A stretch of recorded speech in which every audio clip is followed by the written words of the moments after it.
জয় কৃষ্ণগুৰু। পোনপ্ৰথমে পৰম কৃপালু পৰমাৰাধ্যতম কৃষ্ণগুৰু প্ৰভু ঈশ্বৰ আৰু গুৰু কৃষ্ণ প্ৰেমানন্দ প্ৰভুৰ শ্ৰীচৰণত শতকৌটি প্ৰণিপাত জনাই শ্ৰোতাবৃন্দৰ চৰণতো দাখি সেৱা নিবেদিছোঁ। আজিৰ ভিডিঅ'ৰ বিষয় হৈছে অমৃত মন্থন, য'ত পাম কৃপালু হৰিয়ে কি কাৰণে ক্ষীৰসাগৰ মন্থন কৰিব লগা হ'ল। বলি কোন? অসুৰ কোন? অসুৰ আমাৰ শত্ৰু কিয় নহয়? ইন্দ্ৰৰাজ আৰু দৈত্যগণৰ মাজত ঘোৰ শত্ৰুতা থকা স্বত্বেও মিত্ৰতা কেনেকৈ সম্ভৱ? এই সকলোবোৰৰ লগতে কাহিনীৰ আঁৰৰ তত্ত্বকথা কৃষ্ণগুৰু প্ৰভু ঈশ্বৰে সুন্দৰকৈ বুজাই দিছে।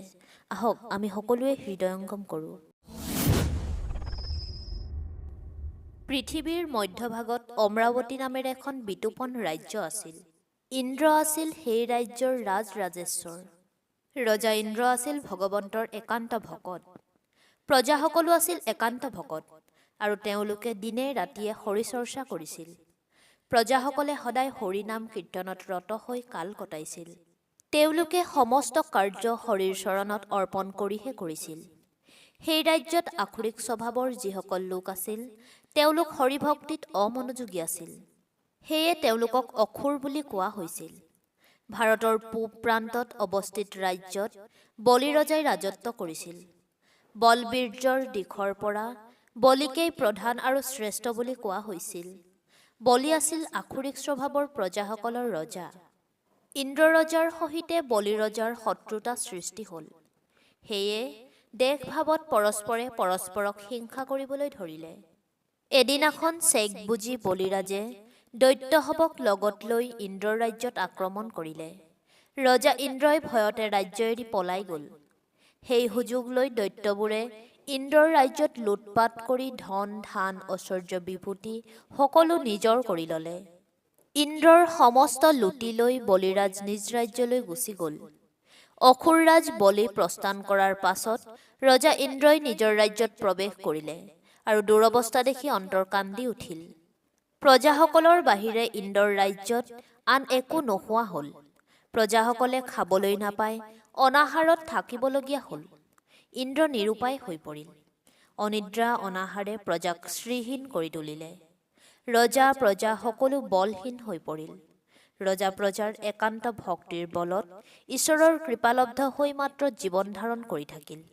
পাত্ৰ মন্ত্ৰীসকলক লৈ ৰজাই কি কৰোঁ কি নকৰোঁ এই উপায় চিন্তা কৰি আলোচনা কৰিব ধৰিলে। আলোচনাৰ দ্বাৰা সিদ্ধান্ত কৰিলে যে ব্ৰহ্মাৰ ওচৰলৈ যোৱাটোৱেই ঠিক হ'ব। নিশ্চয় ব্ৰহ্মাই কিবা সমিধান দিব, নহ'লে খাদ্যৰ অভাৱত প্ৰজাৰ জীৱনৰ সমাপ্তি ঘটিব। পৰ্বতৰ শিখৰত ব্ৰহ্মাৰ আশ্ৰয়স্থান। গতিকে ইন্দ্ৰৰাজে মন্ত্ৰীসকলৰ সৈতে ব্ৰহ্মাৰ আলয়ত প্ৰৱেশ কৰিলে। ব্ৰহ্মাক দেখা মাত্ৰে চৰণত পৰি সমস্তজনে সেৱা জনালে। ব্ৰহ্মায়ো আথে বেথে তেওঁলোকক বহিবলৈ দিলে। শ্ৰীহীন ইন্দ্ৰ ৰজা পাত্ৰমন্ত্ৰী আদিৰ অৱস্থা দেখি মহন্ত ব্ৰহ্মাৰ মনত মহা দুখ উপজিল। দুখ মনেৰে ইন্দ্ৰ ৰজাক তেওঁলোকৰ দুৰ্দশাৰ কাৰণ সুধিলে। ইন্দ্ৰই হাতজোৰ কৰি হুমুনিয়াহ কাঢ়ি ব্ৰহ্মাক ক'লে, হে কমলাখন, আমাৰ বিলাই বিপত্তিৰ কথা আপোনাক কি ক'ম। অসুৰ ৰজা বলিয়ে আমাৰ ৰাজ্যৰ ধন সম্পদ ঐশ্বৰ্য বিভূতি সকলো লুটি লৈ গৈছে। শূন্য ৰাজ্যত খাবলৈ নাপাই প্ৰজাসকল বলহীন শ্ৰীহীন হৈ পৰিছে। গতিকে হে গুৰুবৰ, আমাক উপায় দিয়া, যাতে প্ৰজাসকলৰ অনাহাৰ অনিদ্ৰাৰ অন্ত পৰে। ব্ৰহ্মা ইন্দ্ৰৰ প্ৰতি সদয় হৈ ক'লে, হে ইন্দ্ৰ, শুনা। চৰাচৰ জগতৰ সুখ দুখ সকলো প্ৰভু নাৰায়ণৰ নিয়ন্ত্ৰণাধীন। নাৰায়ণ পুৰুষৰ ইচ্ছাতেই সংসাৰৰ হাঁহি কান্দোন সুখ দুখৰ ৰচনা হয়। গতিকে এতিয়া সমস্তজনে লগ হৈ প্ৰভু নাৰায়ণৰ ওচৰলৈ যাওঁ ব'লা। ব্ৰহ্মা ইন্দ্ৰ মন্ত্ৰীগণ সকলোৱে শুভ্ৰ বস্ত্ৰ পৰিধান কৰি বৈকুণ্ঠপতি নাৰায়ণৰ কৃপা লাভৰ অৰ্থে যাত্ৰা কৰিলে। বৈকুণ্ঠ সদনত উপস্থিত হৈ সমস্ত ভক্তই শাৰী পাতি কৰজোৰ কৰি আঁঠু ল'লে। সবাৰে আগত ব্ৰহ্মাই স্তুতি কৰি আঁঠু কাঢ়ি সেৱা জনালে। একেশ্বৰে ভক্তসকলে ভগৱন্ত নাৰায়ণৰ প্ৰতি স্তুতি আৰম্ভিলে। হে অনাদি অনন্ত নাৰায়ণ, আমি সব মূঢ়মতীয়ে তোমাৰ অভয় চৰণত বাৰম্বাৰ প্ৰণাম জনাইছোঁ। হে অনন্ত পুৰুষ, তোমাৰ কটাক্ষতে সমস্ত বিশ্ব ব্ৰহ্মাণ্ড সৃষ্টি হ'ল। চৰাচৰ জগতৰ দেখা শুনা সমস্তই তোমাৰে বিভূতি মাথোন। হে প্ৰভু সংকটমোচক, তুমি এই দুখহাৰী আমাৰ সমস্ত সংকটতে বাৰে বাৰে তুমি কৃপা কৰি সংকট মোচন কৰিছা আৰু আমাৰ দুখ হৰণ কৰিছা। গতিকে হে প্ৰাণবন্ধু, এই দুৰ্ঘোৰ সংকটৰ বেলা তুমি যেন আমাৰ দুৰ্গতি নাশ কৰা। হে ভক্তবৎসল, ভক্ত ৰক্ষাৰ হেতু তুমি যুগে যুগে অৱতাৰ ধাৰণ কৰা আৰু দুষ্টক দমন কৰি সন্তক তুমি উদ্ধাৰ কৰা। প্ৰভু, দৈত্যপতি বলিয়ে আমাৰ ৰাজ্য আক্ৰমণ কৰি সমস্ত ধন সম্পদ ঐশ্বৰ্য বিভূতি কাঢ়ি লৈ গ'ল। শূন্য ৰাজ্যত খাবলৈ নাপাই প্ৰজাসকল বলহীন শ্ৰীহীন হৈ পৰিছে। গতিকে কৃপাৰ সাগৰে আমাক কৃপা কৰি উদ্ধাৰ কৰিব লাগে। একান্ত ভক্তৰ স্তুতি মিনতিত সন্তুষ্ট হৈ ভগৱন্ত নাৰায়ণে গম্ভীৰ বচনে ব্যক্ত কৰিলে। হে ব্ৰহ্মা, শিৱ, তোমালোক দুয়ো মোৰ প্ৰধান বৈষ্ণৱ, তোমালোক সমস্তকে মই কওঁ শুনা। যিহেতু দৈত্যৰাজ বলিয়ে বল কৰি অমৰাৱতী ৰাজ্য কাঢ়ি ল'লে, তথাপিও তোমালোকৰ পক্ষে যুদ্ধ কৰাটো এতিয়া উচিত নহ'ব। কাৰণ ৰজা প্ৰজা সকলোৱে এতিয়া বলহীন শ্ৰীহীন হৈ পৰিছা। তেনেস্থলত দৈত্যসকলৰ বিৰুদ্ধে কেনেকৈ যুদ্ধ কৰিবা? সেয়ে তোমালোকক মই উপায় দি কওঁ যে তোমালোকে অমৃত পান কৰি মৰণক জয় কৰা। তোমালোকে এতিয়া ক্ষীৰ সমুদ্ৰলৈ যোৱা, তাত অমৃত আছে আৰু সমুদ্ৰ মন্থন কৰি অমৃত উদ্ধাৰ কৰা। সেই অমৃত খালে তোমালোক অমৰ হবা আৰু দৈত্যসকলৰ লগত যুদ্ধ কৰি জয়ী হবা আৰু নিজ ৰাজ্য অমৰাৱতী লাভ কৰিব পাৰিবা। ভগৱন্তৰ শ্ৰীমুখৰ কথা শুনি ৰজা ইন্দ্ৰই কৰজোৰে সুধিলে, হে প্ৰাণহৰি, আমি কেনেকৈ সমুদ্ৰ মন্থন কৰিব পাৰিম? দয়া কৰি তাৰ উপায় দিয়া। তেতিয়া ভগৱন্ত পুৰুষ নাৰায়ণে বেকত কৰিলে, মোৰ ভক্তসকল শুনা, তোমালোকে এতিয়াই গৈ দৈত্যৰ সৈতে মিত্ৰতা কৰাগৈ। মিত্ৰৰ লগ হৈ সমুদ্ৰ মথিবা আৰু সমুদ্ৰ মন্থনত যি অমৃত উদ্ধাৰ হ'ব সেইবোৰ তোমালোকে পান কৰিবা।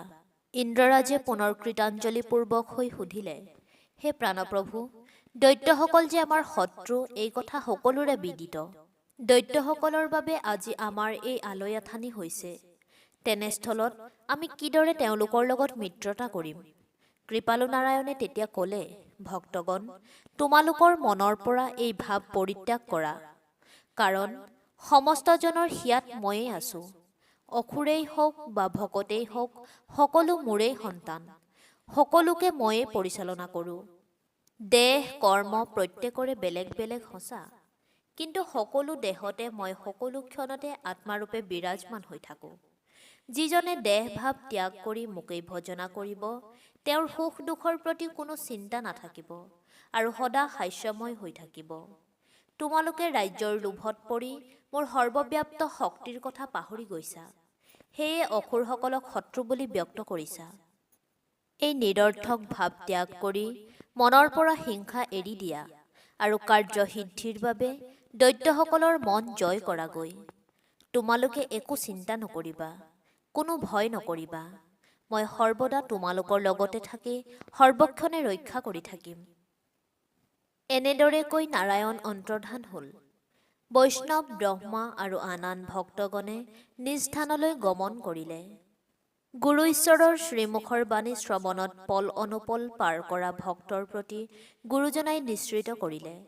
গতিকে সমস্ত মানৱৰ প্ৰতি আমি কৈছোঁ, জনমে মৰণে হৰিনাম অবিহনে অন্য গতি নাই নাই নাই। পৰম ব্ৰহ্মক বাদ দি জীৱই গতি মুক্তি পাব নোৱাৰে।